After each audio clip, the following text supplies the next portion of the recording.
Welcome to the Market Matters. I'm Charlotte Chong, joined by Nadia Hassan. Nadia, we have been tracking the market for the entire day. And at one point, actually, KLCI went down 15 points today, but it ended 0.62% lower at about 1,672.16 points. Now, MWE actually came out with a report every Monday. They came out with the same report about foreign fund flows.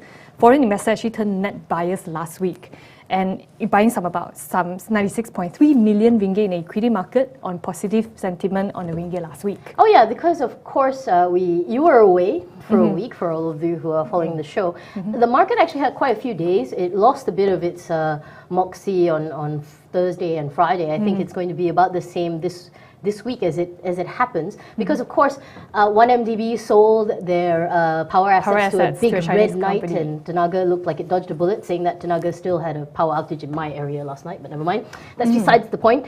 But yeah, it's an interesting day, and I think a lot of external factors are going to come into play. This week is a massive data dump. You see China coming out with Purchasing Managing Index, and above all, the big one is this Friday. Friday is non-farm payrolls for November.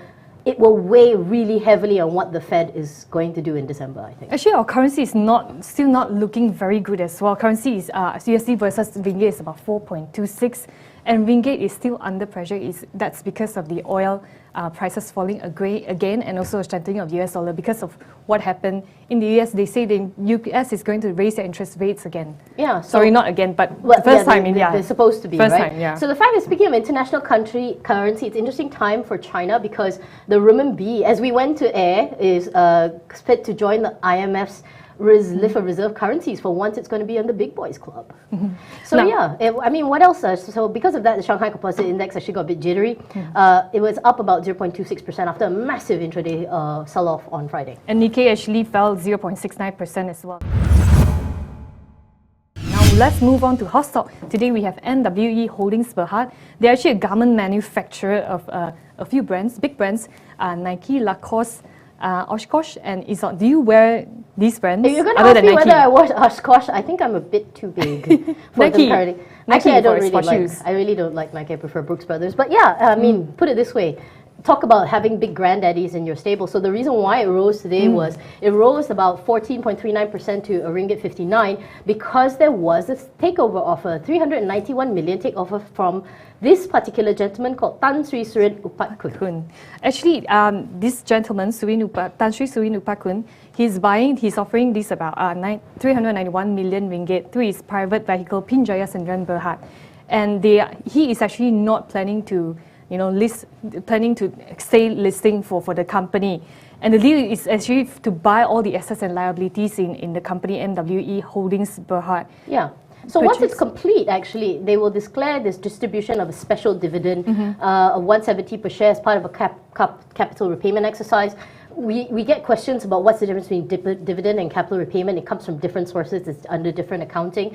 So what they're going to do is they're actually not going to maintain the status. So here's my question. Mr. Upatkoon, who's ranked as 12th on the Malaysia's 50 richest, it had the acquisition and stake of Multipurpose Holding, the gaming company. Why does he like this, I wonder? What did we see? Why do you think he likes it? He probably sees the potential of, garment manufacturer, but he wants to diversify his portfolio as well.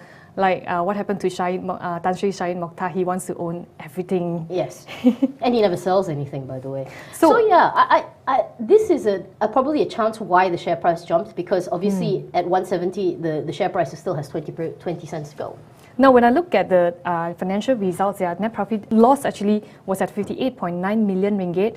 Revenue was at 89.5 million ringgit. To take it all home, the share price actually went up quite a bit today at 14.39% to 1.59 ringgit today. Share price rose. It was because of a takeover offer by Tan Sri Surin Upatkoon for about 391 million ringgit. Now let's move on to stock of the day today. Well, stock with momentum, actually. Sorry, stocks with momentum. I know you're excited. Like it's later. So we have Pan Malaysia Corp Bhd, and this company is actually a member of the MWE Group, which is owned by Tan Sri Kee. Yes, the very, very holy man, apparently. He attends church quite a bit. Stout Christian, yes. I see. Okay, this company, Pan Malaysia Corp Bhd, they are manufacturer of chocolate products, namely Tudor Gold, Crispy Tango and Candles. I am a big fan of Crispy. Yes, I know. Me too. Me too. We didn't have any time to buy it today, otherwise we would have shown you what it kind of looked like. So pegged with positive momentum.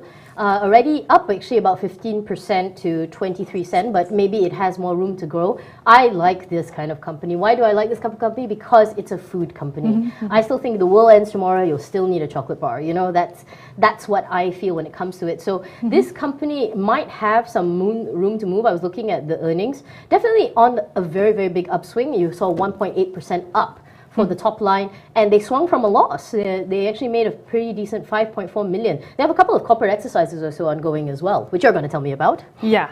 Well, this company, basically, they are proposing a par value reduction from 50 cents to 20 cents. What I understand is, basically, when a company does par value reduction, they are trying to expand the liquidity of the company for shareholders to trace more, to get more activities from the equity market. Yeah, so surplus cash, what I think that's the main aim of their thing, as reward for their loyalty, because they're taking into consideration their current level of cash reserves, gearing level, business prospects. They think they do actually have a pretty good point at this for it. So food companies in general, still already 15%, but at 23 cents, I think if you're going in for probably either a punt or anything, it's not a bad entry level. And talking about food company, the latest spec that is going to be listed soon. I always say it's Red Sona. Red Sona. I think is a really bad movie. I think the SC actually probably see more potentials in food specs than probably property spec, because I don't think there's a potential spec this year. EcoWorld International Bhd, and they wasn't allowed, but it didn't go through. Yeah. So this one's infinitely yummier. Yeah.